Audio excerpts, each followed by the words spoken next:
Bienvenue dans cette vidéo. Alors, j'attends juste que ça se mette en route. Voilà, je vous ai préparé... Voilà, ça y est.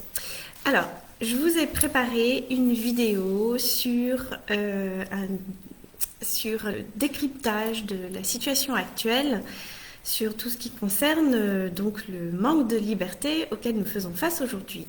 Et ce que je voulais vous proposer aujourd'hui, c'était une explication, il y a plein d'explications, mais un regard différent sur les différentes réactions que nous avons face à cette situation. D'accord ? Il y a des personnes, personnes par exemple qui, face à cette situation, suivent le mouvement, coopèrent.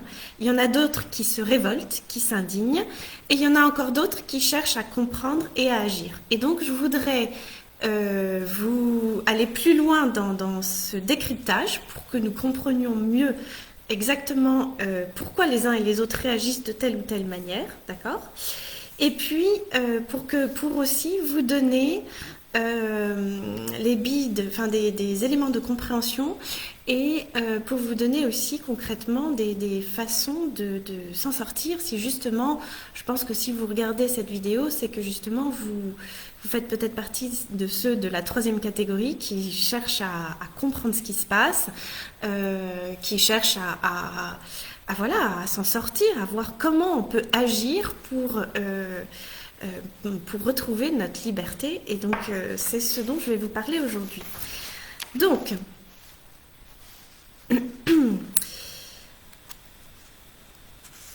en fait, cette situation auquel nous faisons face aujourd'hui, qui est un manque donc, de liberté crucial, en fait, elle est très révélatrice de nos stratégies personnelles. Elle est très révélatrice du comportement. Alors, si vous êtes allé voir la vidéo précédente, je vous parle de cet effet miroir parce qu'il y a c'est-à-dire que quand on manque de liberté dans notre société, en fait, ça n'est que le miroir de nos individualités à chaque. C'est la somme de tous les individus et ça n'est que le miroir de notre manque de liberté intérieure sur un plan individuel. D'accord ?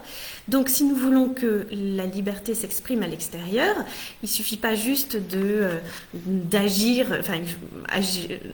dans le concret, en signant des pétitions, en manifestant, en faisant des actions, ce qui est très bien, l'un n'empêche pas l'autre, mais il faut surtout agir à l'intérieur de soi pour développer notre liberté intérieure. Parce que c'est ce manque de liberté à l'extérieur de nous, et c'est mondial, ça nous montre à quel point, en fait, nous ne sommes pas libres et nous subissons notre vie, subissons la société, subissons le fait qu'on a toujours fait comme ça, on subit nos fausses croyances, on subit nos schémas.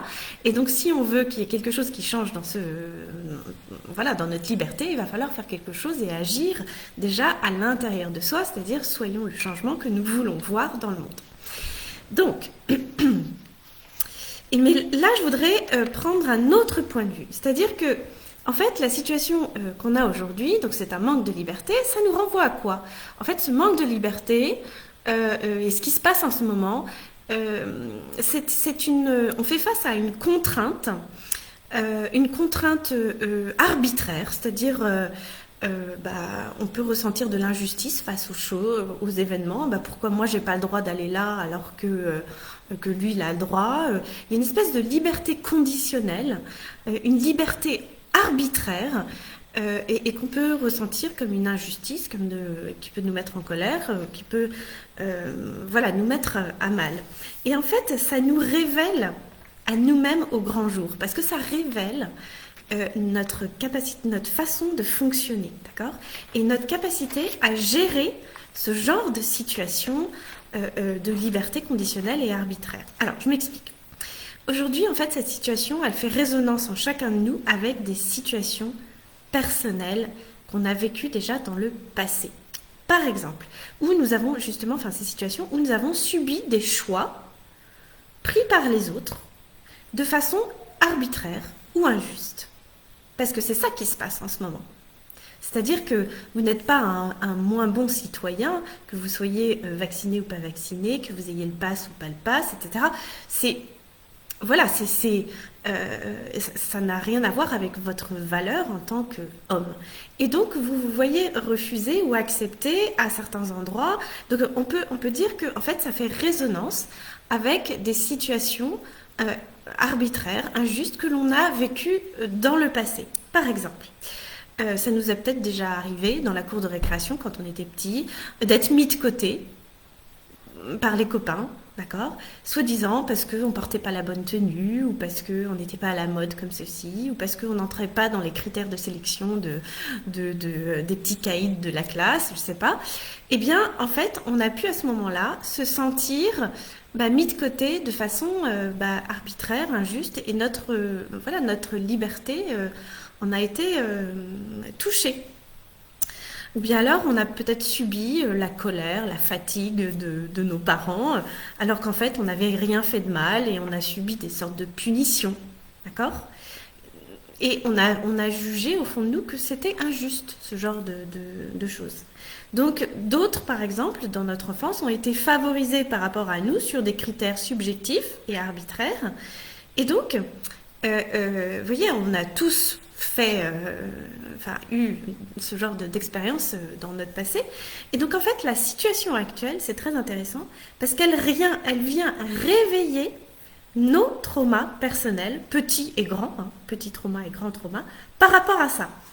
En fait, il y a une contrainte extérieure qui est arbitraire, qui peut être injuste, soudaine, sans fondement, et à laquelle nous avons dû faire face pendant, dans notre passé. D'accord? Donc, face à cette situation de liberté conditionnelle et de liberté menacée, passée ou présente, en fait, on a plusieurs façons de réaction. D'accord? On a plusieurs façons de réagir. Et on voit bien que dans notre société, on ne réagit pas tous de la même manière. Donc, premièrement, la façon la plus répandue, et pourquoi c'est la plus répandue? Parce que c'est celle qui demande le moins d'efforts, le moins de remise en question, c'est, premièrement, on accepte la situation sans broncher. D'accord? C'est-à-dire que ce qu'on voit aujourd'hui se traduit par des personnes qui vont coopérer, qui vont suivre le mouvement général et qui valident tout ce qui se met en place. D'accord? Et pour la plupart des gens, voilà, on va réagir comme ça parce que c'est ce qu'il y a de plus facile. D'accord?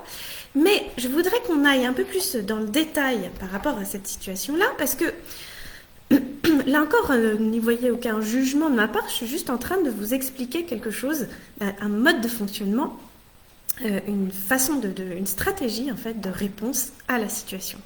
D'accord? Mais pour ça, pour bien comprendre ce qui se passe, je voudrais vous expliquer quelque chose par rapport à notre façon de réagir avec nos émotions. D'accord? Et c'est absolument fondamental de voir ça. Et pour ça, je vais utiliser le livre que j'ai écrit, qui s'appelle Le pouvoir des émotions et que vous allez pouvoir retrouver donc sur Amazon. Vous commandez si ça vous intéresse.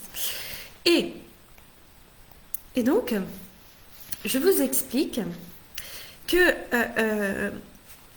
si vous voulez, les schémas que nous développons aujourd'hui en tant qu'adultes, eh bien, ils datent pas d'aujourd'hui.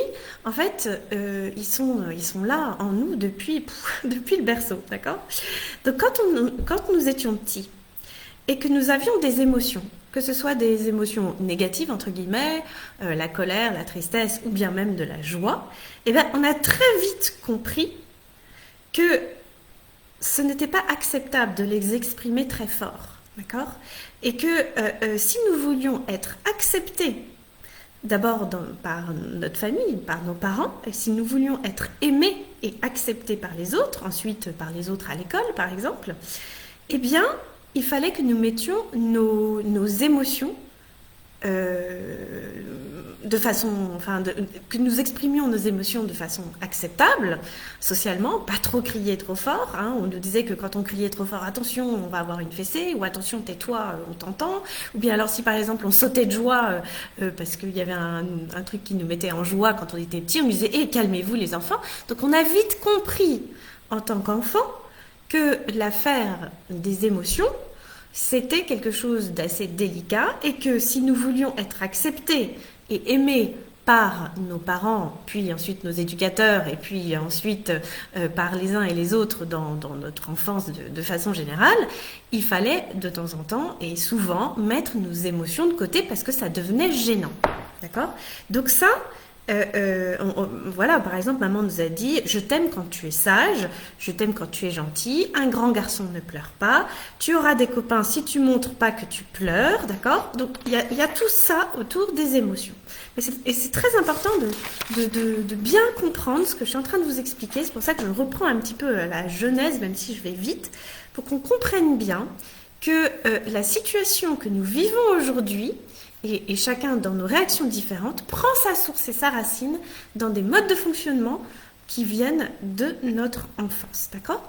Donc, en fait, on a vite compris que pour gagner notre place au milieu des autres, il valait mieux se couper d'une partie de nous-mêmes, c'est-à-dire d'une partie de nos émotions, d'accord? De nos ressentis. Parce que quand la maîtresse nous rendait une copie voilà, pas très bonne et que ça nous donnait les larmes aux yeux, et ben on serrait les dents pour ne pas pleurer devant les camarades de la classe parce qu'on avait trop peur d'être éliminé du groupe ou que tout le monde se moque de nous et on avait peur d'être mis de côté. Donc on a ravalé notre peine et on a serré les dents. Et on s'est bien rendu compte que les émotions, eh ben, fallait les mettre de côté si on voulait être accepté par, voilà, dans la société de manière générale, d'accord? Que ce soit à la maison ou dans la société. Et donc, nous préférons, et c'est très important ce que je vous dis là, nous préférons garder le lien social plutôt qu'être abandonnés. D'accord? Ça, c'est vraiment quelque chose qu'il faut bien comprendre. Parce que je vais vous dire une chose, ça va plus loin que ça. Lorsque nous sommes tout petits bébés, et là je vous lis carrément directement un paragraphe de mon livre Le pouvoir des émotions que vous retrouvez donc de Haute de Vater, que vous retrouvez sur Amazon. Lorsque nous sommes tout petits, bébés, petits enfants, d'accord, on dépend entièrement de nos parents pour survivre et pour prendre soin de nous. En fait, derrière cet attachement naturel que nous avons envers nos aînés, et c'est ça qu'il faut comprendre, c'est que se cache une notion fondamentale de survie. D'accord? Nous ne pouvons, en tant qu'êtres humains, survivre seuls. Il y a ça, vous savez, chez certains animaux, quand ils naissent, ils savent se débrouiller tout seuls. Ils peuvent se passer de leurs parents. Mais en tout cas, nous, notre espèce humaine, ça n'est pas le cas. Si nous sommes un bébé comme ça, abandonné dans la forêt, nous allons mourir s'il n'y a pas quelqu'un qui va venir nous protéger, nous nourrir, nous habiller, nous donner des soins, nous donner de l'amour. Sans ça, nous sommes en danger de mort, d'accord? Un bébé, un tout petit, ne peut survivre seul. Donc ça, c'est vraiment très important. D'accord? Parce que donc, quand nos éducateurs, dont nous dépendons entièrement dans notre enfance, bien sûr, ils ne reconnaissent pas nos émotions, d'accord? Ils ne veulent pas entendre notre colère. Ils nous disent: oh, tais-toi, ou arrête tout de suite, ou tu devrais plutôt, pourquoi tu t'énerves comme ça? Tu devrais plutôt faire ceci. Eh bien, en fait, ou si tu continues comme ça, attention, tu vas avoir une fessée. Bon, eh bien, nous ne nous sentons pas compris, pas reconnus, et nous nous sentons alors en danger d'être non aimés. Et qu'est-ce que ça signifie dans notre inconscient d'enfant? Évidemment, les enfants, ils se disent pas: bon, donc là, je suis en mode de survie, etc. Non, c'est vraiment quelque chose qui est inconscient à notre espèce, on va dire, d'accord? Alors, quand on est en danger d'être non aimé, on a peur d'être abandonné, et derrière cette peur du rejet, peur de l'abandon, en fait, inconsciemment, il y a la peur de mourir. D'accord? Donc, c'est cet enjeu-là de survie qui est en souterrain et qui est inconscient, bien sûr, et qui est derrière des situations en apparence banales. C'est-à-dire qu'en fait, quand on est petit, finalement, on cherche à tout prix d'abord à ne pas perdre le lien qui nous lie les uns aux autres. D'accord? Donc, on ne veut, d'une certaine façon, pas perdre l'approbation de nos parents, pas perdre l'approbation de nos éducateurs, parce que sinon, c'est notre survie primaire qui est en jeu. Il y a un lien mais si on m'abandonne, je vais être tout seul dans la forêt et je vais mourir. D'accord? Si je caricature un petit peu les choses comme ça. Et donc, on a bien compris que nos émotions étaient gênantes. Et nous préférons les taire, car il y a un enjeu inconscient de survie. Ok? Et donc, si on m'abandonne parce que je suis trop gênant avec mes émotions, je vais mourir. Donc ça, je viens de vous le dire. Donc, qu'est-ce qui se passe? On va utiliser une stratégie pour pouvoir garder le lien en tant qu'enfant. D'accord? Et on va se couper petit à petit de nos émotions et de nos ressentis et on va aller se réfugier dans le mental. Pour que notre mental prenne le relais, pour être le plus possible sage, raisonnable et avoir une attitude acceptable pour garder le lien et être auprès des autres. D'accord? Donc, ce qu'il faut absolument comprendre, c'est fondamental ce que je vous dis là, c'est que ce n'est plus notre ressenti personnel qui nous guide dans la vie, mais ça va être la vie des autres. La vie, AVIS, la vie des autres. Le regard des autres. Et donc, et c'est ça que vous allez comprendre où je vais en venir, et donc on finit par bâtir notre vie autour de ce qu'attendent les autres de nous, plutôt que de se construire de l'intérieur, plutôt que de se construire à l'écoute de notre liberté intérieure et à l'écoute de notre confiance, de notre cœur, de qui nous sommes nous. D'accord? Ce que je vous dis là, c'est fondamental pour comprendre la réaction des uns et des autres. D'accord? En fait, et c'est complètement fou quand on commence à se rendre compte de cette façon de fonctionner, vous allez comprendre beaucoup de choses. En fait, on finit par bâtir dans ce schéma où on se coupe de nos ressentis, de nos émotions, pour pouvoir garder le lien, pour pouvoir être accepté dans la société. D'accord? Eh bien, on finit par bâtir notre vie autour de ce qu'attendent les autres de nous, plutôt que d'écouter notre cœur, plutôt que d'écouter notre intériorité, plutôt que d'écouter notre construction, qui nous sommes à l'intérieur de nous. Et d'une certaine façon, qu'est-ce qui se passe? Nous nous dépossédons de nous-mêmes. Je lis encore un autre paragraphe de mon livre, Le pouvoir des émotions. D'accord? Là, je le montre pour Instagram. Je suis en direct. Donc, d'une certaine façon, nous nous dépossédons de nous-mêmes. Nous ne savons plus ce que nous voulons dans notre vie. Et en tant que coach, je peux vous assurer que j'accueille des personnes qui ont 20 ans, 30 ans, 40 ans, 50 ans, 60 ans et qui ont donc, mais tout comme moi j'ai fait aussi tout ce chemin et ce travail de réappropriation, mais sont là bloqués au niveau du mental et ne savent plus ce qu'elles vont, ce qu'elles aiment, ne savent plus verbaliser leurs besoins, ne savent plus s'affirmer face aux autres, parce que tout ça n'a pas été construit, parce qu'en fait on a vécu coupé de qui nous sommes profondément. Et donc ça fait des dégâts terribles. On ne sait plus ce qu'on veut de notre vie. Et ça peut commencer très tôt quand certains enfants, par exemple, passent leur temps à demander aux autres, à leurs parents ou à leurs éducateurs, si ce qu'ils font est bien. En fait, ces enfants-là qui cherchent tout le temps l'approbation des autres, vivent par le regard des autres, eh bien, plus tard, ça donne des adultes qui modèlent leur vie en fonction des autres et en fonction de ce qu'on leur dit d'être et de faire, au lieu de bâtir une confiance intérieure. En fait, ces personnes-là, quand on adopte ce genre de stratégie d'être coupé de soi, en fait, on a du mal à discerner tout seul ce qu'on peut. On a du mal à discerner tout seul qu'on peut avoir confiance en soi, qu'on peut être fier de soi. On a du mal à savoir ce que nous voulons véritablement. En fait, on suit un peu le troupeau, on suit surtout ce que les autres attendent de nous. Et c'est un vrai handicap parce que c'est un manque d'autonomie qui se révèle plus tard dans la vie où les choix sont plus difficiles à faire. D'accord ?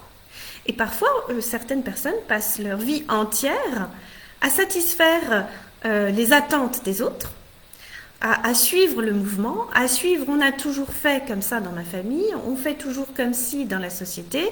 Ben, je ne me pose pas plus de questions parce que c'est comme ça, je suis le schéma tout fait. Mais en réalité, moi, en tant qu'être, individu, indivisible, unique, qu'est-ce que je ressens, qu'est-ce que je veux de ma vie, qu'est-ce que je veux penser, qu'est-ce que je veux construire, eh bien en fait si la connexion n'a pas été faite, eh bien, ça n'a pas été construit à l'intérieur de soi, ben, c'est le vide, si vous voulez, aller à l'intérieur de soi alors qu'on a vécu des années à suivre le mouvement, à pas trop se poser de questions et à avancer comme ça, qu'un cas. Ben c'est compliqué après de se poser des questions et d'aller construire et d'aller à l'écoute de toutes les émotions auxquelles, sur lesquelles on a mis un couvercle. C'est pas facile. Donc, il faut bien comprendre que ce mode de fonctionnement-là, bon, on l'a tous plus ou moins subi dans notre vie parce que la société ne veut pas que les enfants fassent des colères, que la tristesse, ben, c'est bien un peu mais pas trop, et qu'il ne faut pas trop sauter de joie, enfin voilà, ce genre de choses. Donc voilà, on s'est coupé de notre ressenti, de notre corps, de qui nous sommes profondément pour pouvoir garder le lien avec les autres. Et donc, résultat, le plus simple quand on est dans ce genre de schéma-là qui est coupé de soi, de sa confiance, de son libre arbitre, très important, eh ben c'est de suivre ce que disent les autres, sans remettre les choses en cause. Donc, on a toujours vécu au travers de ce que les autres attendent de nous, et on continue comme ça en fait. D'accord ? On préfère garder le lien avec la société, on préfère garder le lien avec cette appartenance au groupe, plutôt que de se retrouver banni, face à soi en plus, face à une intériorité qui n'est pas construite, qui n'a jamais véritablement été explorée. Et je peux vous assurer que quand ça n'a pas été exploré, voilà, quand rentrer à l'intérieur de soi, c'est assez inconfortable parce que tout d'un coup, c'est rentrer dans une maison dans laquelle on n'a jamais vidé les poubelles ou dans laquelle on n'a jamais fait le ménage. Donc, les personnes, par exemple, qui me disent « Oh, la méditation, c'est pas fait pour moi. Je m'assois 2 minutes sur mon canapé, je commence à me poser des questions, ça va pas, je préfère faire des choses. » Eh bien, c'est typiquement ça. C'est-à-dire que c'est « Ouh là là, on rentre dans sa maison à l'intérieur de soi et en fait, on s'aperçoit qu'on n'a pas fait le ménage depuis 30, 40, 50, 60 ans. » Eh bien, c'est sûr qu'au début, c'est quand même très inconfortable. Parce que ça veut dire se mettre face à soi. Et donc, se mettre face à soi, c'est se mettre face à ses émotions inconfortables. D'accord ? Et donc, c'est la réaction de protection la plus commune d'éviter de se poser des questions et et de ne pas se faire éjecter du groupe et de ne pas faire de vagues. Donc, non, moi je ne veux pas faire de vagues, je ne veux pas être éjectée du groupe, je ne veux pas trop me poser de questions. Non, non, il vaut mieux que je garde ma place et que j'existe aux yeux des autres. D'accord ? On va éviter de remettre en question un schéma de fonctionnement et de protection qui est mis en place depuis des années. Et donc, ça, vous voyez très bien que c'est le mode de fonctionnement un peu général des personnes qui acceptent la situation sans trop se poser de questions et qui suivent le mouvement actuel. Voilà. Mais j'espère que ce que je viens de vous décrypter va vous apporter un éclairage sur la façon de fonctionner. Donc, un manque de liberté, ces personnes-là, elles vont, ça va évidemment résonner avec le manque de liberté et les traumas passés, mais ces personnes-là, elles ont choisi donc de serrer les dents et de se couper d'elles-mêmes pour ne pas trop ressentir ces inconforts et donc surtout appartenir au groupe et faire du mieux qu'elles peuvent. C'est un système de protection comme un autre, pour rester dans le lien avec les autres. D'accord ? Ensuite, vous avez une deuxième façon de fonctionner. Bon, tout ça c'est très schématique, mais quand même ça vous donne des éléments de réflexion. Donc vous avez une autre catégorie de personnes qui sont vraiment en réaction face à ce manque de liberté, d'accord ? Et donc, ça vient pareil, réveiller des vieux traumas, mais sauf que la stratégie n'est pas tout à fait la même. Là, on a une réaction très franche de colère, de frustration, d'indignation, d'accord ? Ça vient chatouiller des injustices, et là, zut alors, merde alors, ça va pas. Parce que d'un côté, vous avez le premier groupe dont je viens de vous parler, qui, eux, sont dans une catégorie, un schéma par exemple on va essayer d'être parfait pour être aimé, on va mettre nos émotions de côté, notre réflexion de côté, nos ressentis de côté, on va demander l'approbation des autres pour savoir si c'est bien ce qu'ils font, d'accord? Donc là on n'a pas accès à soi, à son intériorité, ce qui compte c'est ce que pensent, disent et décident les autres et on se conforme à ça. Et là dans cette deuxième catégorie de personnes, en fait, si vous voulez, ces personnes-là, elles sont prises entre les émotions qui débordent, parce qu'elles se rendent compte qu'il y a quand même un problème. Donc là, il y a toutes les émotions qui débordent. Et puis il y a en même temps cette survie de mais moi j'ai pas envie non plus d'être bannie de la société, c'est pas juste, d'accord? Et donc en fait, cette catégorie-là préfère susciter une sorte de désapprobation par un comportement plus visible, plutôt que de perdre le lien. Donc qu'est-ce que ça donne? Ça donne de la colère, ça fait du bruit, ça se voit, ça s'entend, d'accord? Donc là, il y a des émotions qui sortent, et ces personnes, en fait, elles trouvent le lien, l'existence dans la société par une réaction voilà, assez voyante.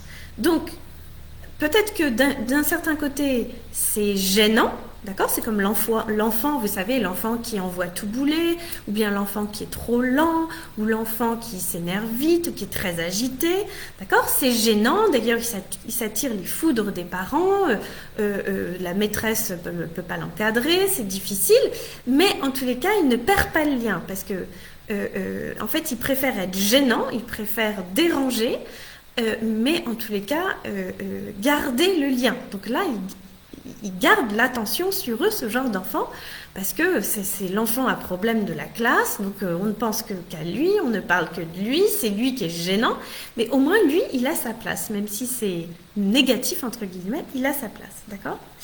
Mais ce que je voudrais attirer, un point ici, c'est qu'en fait, on a une réaction qui est un peu subie, un peu primaire, dans le sens où c'est la cocotte minute qui explose, on est prêt à tout casser, mais en fait on subit ces émotions plus qu'autre chose. En fait, on subit ce mal-être, on subit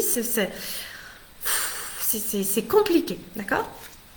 Donc ça c'est une autre façon voilà, d'exprimer de réagir face à la situation actuelle. Et donc on a une troisième façon donc de réaction, et sans doute voilà, les personnes qui regardent cette vidéo font sans doute partie de cette troisième catégorie de personnes, parce que ce sont des personnes qui justement voient cette situation avec préoccupation, avec réflexion, et en fait elles sont prêtes à voir, prête à comprendre, prête à vivre les émotions, prête à aller décortiquer les choses, prête à se creuser la tête pour savoir comment est-ce qu'on peut voilà, s'en sortir de ce truc-là. Et donc, en fait, cette situation actuelle, en fait, elle va interpeller, elle va appeler.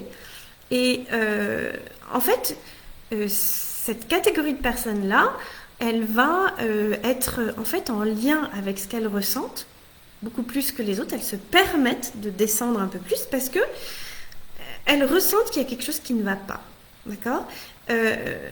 Et puis en plus, vous êtes prêts à comprendre, à faire le chemin, à faire le travail, d'accord? Ça suscite en vous des émotions, de colère, de frustration, de désespoir, de tristesse, mais vous ne les mettez pas de côté, d'accord? Vous essayez en fait de les transformer en action, comme dans ceux qui sont en deuxième catégorie.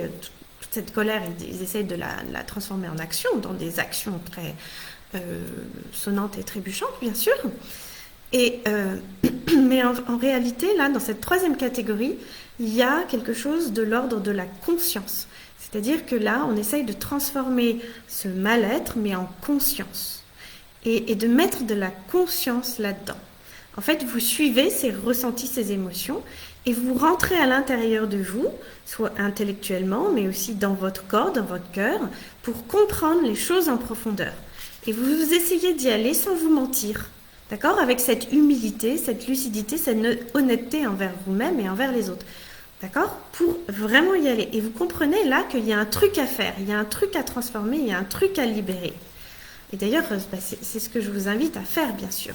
C'est voir la situation actuelle aujourd'hui, que, en fait, cette situation actuelle, si elle vous met justement de façon inconfortable, bon, il y a la situation générale sur un plan de la société, mais il y a aussi, en fait, ça nous rappelle aussi nos traumas passés. Ça nous rappelle la liberté conditionnée qu'on a subie, les injustices qu'on a subies, les contraintes arbitraires que nous avons subies dans notre enfance.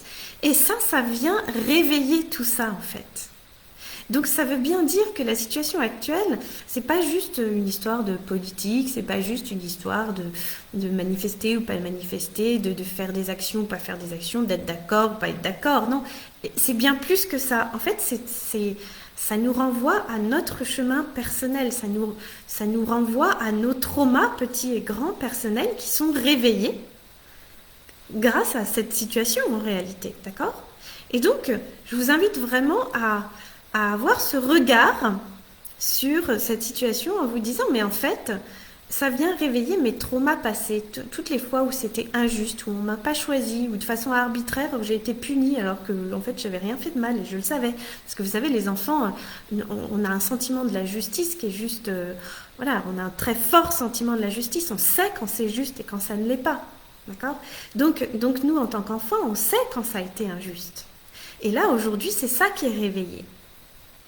Et donc, vous allez pouvoir faire cette conscientisation, si on peut parler comme ça, pour pouvoir dépasser, guérir et transformer tous ces blocages, ces traumas passés et qui se remettent voilà, sur notre chemin aujourd'hui. C'est pour ça que beaucoup de personnes qui sont éveillées et conscientes sont assez mal aujourd'hui, parce que non seulement il y a la situation qui est visible là, mais ça vient réveiller, c'est pour ça que ça nous fatigue aussi beaucoup, ça vient réveiller des choses tout à fait personnelles, nous rappeler des situations voilà, de contraintes arbitraires, personnelles, et qu'il nous faut faire ce travail de nettoyage intérieur. Et comment est-ce qu'on va faire ça? On va développer le lien avec soi. D'accord? Et développer le lien avec soi. Et parce que vous avez compris que ça va développer le lien avec les autres et le monde. C'est-à-dire que plus vous descendez à l'intérieur de vous, plus vous allez vous apprivoiser toutes ces émotions, tout ce qui se passe à l'intérieur de vous. En fait, c'est comme ça aussi qu'on va développer notre lien avec les autres et avec le monde. Et c'est comme ça aussi qu'on va arriver à changer notre énergie. Et là, le monde en a terriblement besoin, n'est-ce pas? Donc voilà, écoutez, chacun a son mode de fonctionnement. Et c'est un mode de protection, d'accord? Et aujourd'hui, c'est très révélateur, d'accord? Il en est ainsi, d'accord? C'est comme ça.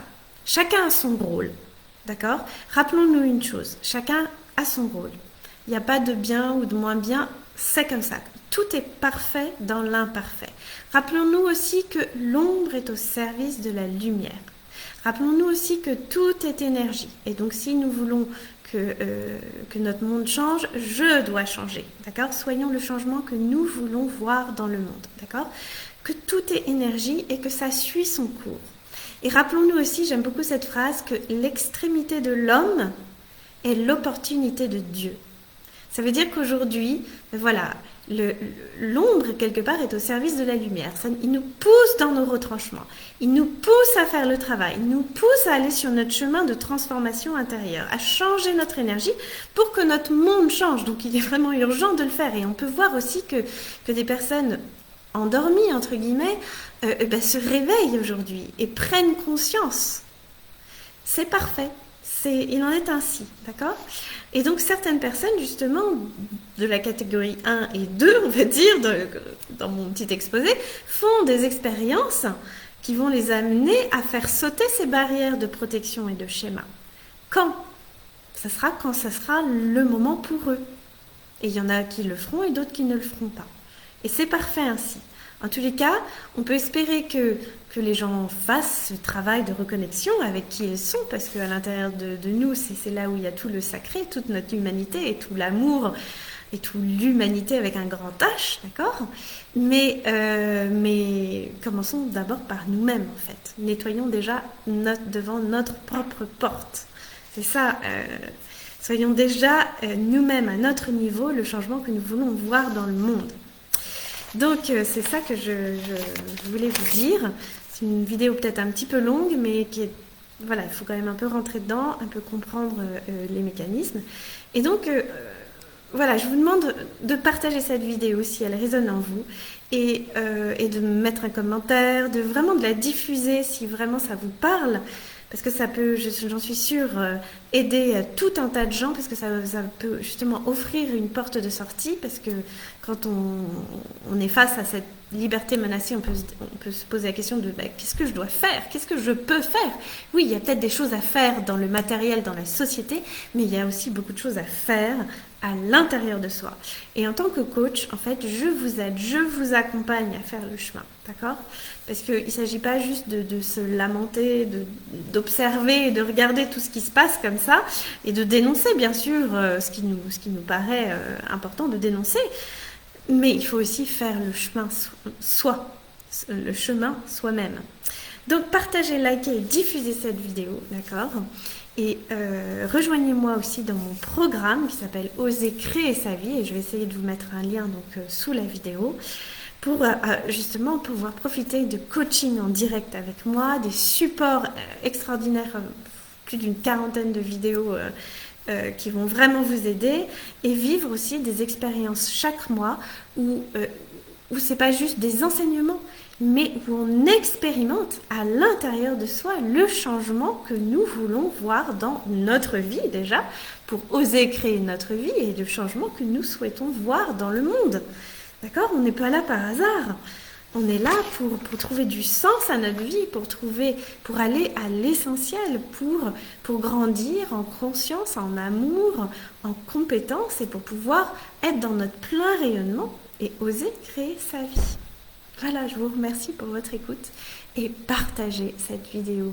Je vous en remercie. Voilà, merci. Alors, donc là,